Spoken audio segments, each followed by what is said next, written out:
3부에서는요, 다른 얘기 좀 해보죠. 가습기 살균제가 지금 사회적 참사 진상조사위원회에서 지금 조사를 하고 있지 않았습니까? 근데 이게 연장되는 법안이 통과가 됐습니다. 근데 이게 대폭 어떤 그 조사권이라든지 이런 부분들이 삭제가 됐다 그래요. 그리고 여기에 반발을 해가지고 최혜용 사참위 부위원장이 공개적으로 사퇴하겠다 이런 의사를 표명하기도 했고요. 지금 어디까지 왔는지 그리고 남은 과제는 뭔지 앞으로 사참위에서는 무엇을 해야 하는지 이런 부분들을 좀 여쭤볼게요. 최혜용 사참위 부위원장 연결되어 있습니다. 안녕하세요. 네, 안녕하세요. 예. 부위원장님이 국회에서 사퇴 얘기를 하셨죠? 국회에서 한 건 아니고요. 예. 네, 국회에서는 이제 법안 다뤄질 때, 네. 예, 그 연장의 필요성과 예. 그리고 연장되면 어떤 일을 할지 이런 거에 대해서 좀 설명했고요. 예. 예, 그런데 결과적으로 그 가습기 살균제 진상규명 파트가 빠져서, 네. 예, 그 국회 통과되기 전에 예. 그런 문제가 이제 사회에 알려지지 않아서 제가 기자회견 할 기회가 있어서 이런 문제가 있다라고 지적하면서 그게 수용이 안 되면 의미가 없어서 사퇴하겠다 이렇게 말씀드린 바가 있습니다. 이제 조사하는 기능이 삭제됐다 이렇게 보면 되는 건가요, 지금?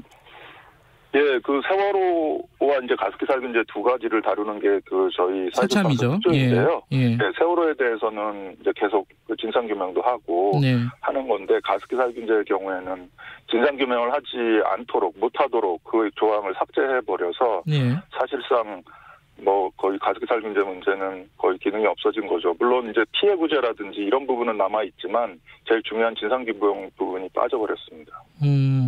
그럼 어떻게 되는 거예요? 이게 진상조사가 지금 이제 부위원장님께서 말씀하신 걸 보면은 진상조사를 해야 될 부분들이 남아 있는데 삭제가 됐다 이런 뜻으로 들려요? 어떤 것들이 남아 있는 겁니까? 그렇습니다. 물론 지난 2년 동안 저희가 약속했던 2년 동안 충분히 다 그 책임을 다하지 못한 약속을 못 지킨 부분은 좀 있습니다. 예. 네, 하지만 세월호도 그렇고 저희 가습기 살균제 문제도 그렇고 나름대로 한다고 했는데 여러 가지 사정상 이제 충분하지 못했고 그런 것들이 특히 유족들이 많이 문제 제기를 하셔가지고 그러면 기간을 연장해서 더 해야 한다. 그리고 기간만이 아니고 또 수사권에 준하는 어떤 그 조사 기능도 좀 강화되고 여러 가지 그러니까 또 그 공소시효도 거의 임박했기 때문에 사법적 책임을 물으려면 공소시효에 관련된 어떤 그런 조항도 필요하고 이제 이런 것들이 요구가 됐는데 뭐 부분적으로 이제 받아들여지긴 했고 1년 6개월, 2년 요구했지만 1년 6개월로 해서 연장되고 이제 이 정도로 됐는데 가습기 살균제 부분이 빠져버렸어요. 가습기 살균제 문제는 뭐 많이들 아시지만 이제 기업의 책임과 정부의 책임 그리고 여전히 수많은 그 피해자들이 찾아지지 않고 있는 그런 문제 등이 남았는데 뭐 그 기업 부분은 2016년도에 한번 수사했고 그다음에 그 뒤에 수사되지 않은 절반의 기업들 SK나 애경이나 이런 기업들은 저희 사참위가 출발하면서 이제 그 검찰이 한번 2차 수사를 다행히 시작을 했어요. 그래서 그 부분은 지금 1심 재판을 남겨두고 있기 때문에 부족하긴 하지만 그래도 어느 정도 진행되는데 정부 책임에 대해서는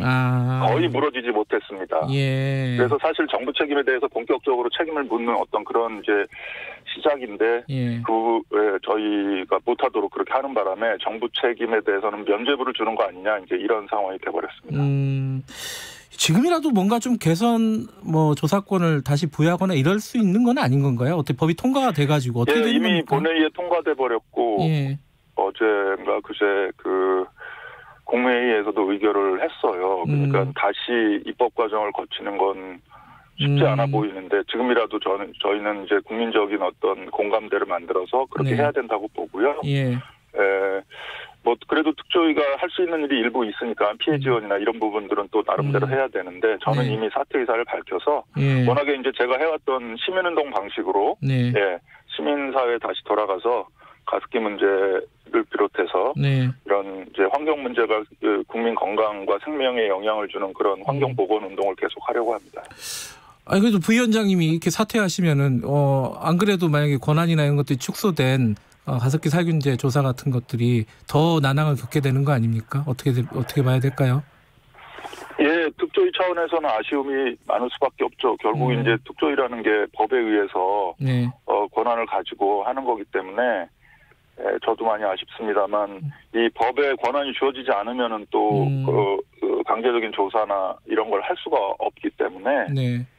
뭐 특히 제가 맡은 부분이 이제 가습살균제 진상규명 부분이었습니다. 근데 네. 진상규명을 하지 말라고 하는 건 저보고 나가라는 소리밖에 더 되는가라는 이제 문제 의식이고요. 예. 말씀드린 대로 다시 처음부터 시작해야 되는 상황이 됐습니다. 근데 이게 사실은 이제 가습기 살균제 참사가 세월호 참사가 안방에서 일어난 거다. 뭐 이런 식으로들 많이 얘기했잖아요. 그리고 어떤 사람의 목숨이 달린 일이기 때문에 어떤 사건이 더 중요하다 이럴 수도 없는 건데 예컨대 이제 뭐 세월호 사참위 같은 경우에는 수사권까지는 아니지만 수사권에 준하는 물론 유족들은 여기에 대해서도 만족하지 못하고 있습니다. 부족하다고 말씀을 하시지만은 어떤 권한들이 이번에 주어졌어요. 일정한 권한들이. 근데 여기 가습기 살균제는 왜 이렇게 뭐랄까요? 관심이 없는 겁니까? 왜 이렇게 이런 결과가 나온 거죠? 그 부분을 저희도 이해할 수가 없습니다. 국회에서 이제 뭐 야당도 그런 이야기를 했는데 그러니까 이게 여기에 관계되는 부처가 환경부예요. 물론 이제 환경부 말고도 여러 부처들이 저희 조사 대상이긴 합니다만 환경부가 제일 중요한 저희 피조사기관인데 환경부가 진상규명 다 됐고 피해구제도 다 됐다. 굳이 뭐 사회적 참사 특조위의 가습기 살균제 문제를 더 이상 다룰 필요가 없다라는 의견을 냈다는 겁니다. 그러면서 그 의견을 국민의힘 분들도 이렇다는데 너네 뭐 계속할 필요가 있느냐라고 이제 이야기하고 그런 내용을 또 그 민주당 쪽도 받아서 수정안으로 그렇게 집어넣은 거예요. 그러니까 그 국회 쪽에 있는 분들은 뭐 환경부와 같이 가습기 살균제 문제는 다 해결됐다라고 보는 모양입니다. 근데 아시다시피 절대 그렇지 않거든요. 알겠습니다. 근데 지금 환경부 말씀하셨으니까 환경부는 기본적인 입장이 이 가습기 살균제는 진상규명도 끝났고 피해구제도 다 했다라는 입장이잖아요. 여기에 대해서는 어떻게 보세요? 그게 참 기가 막힐 일입니다. 사실은 환경부는 1994년 그 가습기 살균제 제품이 세상에 처음 나왔을 때 거기에 들어있는 유해 살균 성분도 그 유해 물질이다, 유독물이다라고 지정도 안 한 그런 관리의 책임이 굉장히 크고요. 그다음에 이 사건이 알려진 2011년 이후에 이게 이제 생활화학 물질과 그런 제품으로 인한 어떤 환경 문제인데 이게 환경 문제가 아니라는 거예요. 그냥 소비자 제품 하자 문제 정도라고만 주장하는 겁니다. 그러한 소극적인 태도를 지금도 계속 유지하고 있어요. 네. 그러니까 지금 말씀하신 대로 그런 어떤 그 가습기 살균제를 처음에 관리했던 그 정부 당국의 책임은 아무도 지금 지지 않은 상황이라는 말씀이신 거죠? 그렇습니다. 뭐 한 20여 개 정부기관이 관계돼 있고 저희가 계속 조사를 해오고 있는데 시간이 더 주어진다면 그리고 조사권이 더 강화된다면 그들을 강제로 불러서 그들의 책임을 상당 부분 물을 수 있을 것 같아요. 게다가 과거 박근혜 정부나 이런 곳에서는 BH에서도 이제 이 문제를 굉장히 소극적으로 다루라고 하는 어떤 지시나 이런 부분이 있어서 사실은 정권 차원의 문제도 연결돼 있는 거여서 더 조사할 부분이 많은데 지금 굉장히 아쉬운 상황이어서 국민들의 관심이 필요합니다.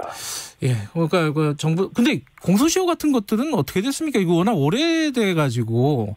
맞습니다. 그 공소시효는 상당 부분 지난 것들이 많아서 뭐 이 사건이 이제 1994년부터 이제 제품이 출시됐기 때문에 초기에 잘못한 어떤 관료들의 책임 이런 걸 묻기는 현실적으로는 어렵고요. 사법적으로는. 하지만 지금도 피해자들이 돌아가시는 분들이 계속 있어요. 그래서 결국 이 사건으로 사망한 분들의 이제 최종적인 사망 시점으로부터 계산하는 공소시효 이런 것들을 따진다면 아직은 좀 남아 있습니다. 그래서 좀 더 조사해서 그 사법적인 책임도 미진하지만 묻고 그다음에 사법적인 공소시효가 지난 부분에 대해서는 이제 정치적 사회적인 사과와 이제 책임을 묻는 그래서 재발 방지를 하는 어떤 그런 마무리 과정이 이제 필요한데 아쉬워요. 지금 이제 아마 그 오래된 사건들이라 기억을 못 하시는 청취자분도 있을 텐데요.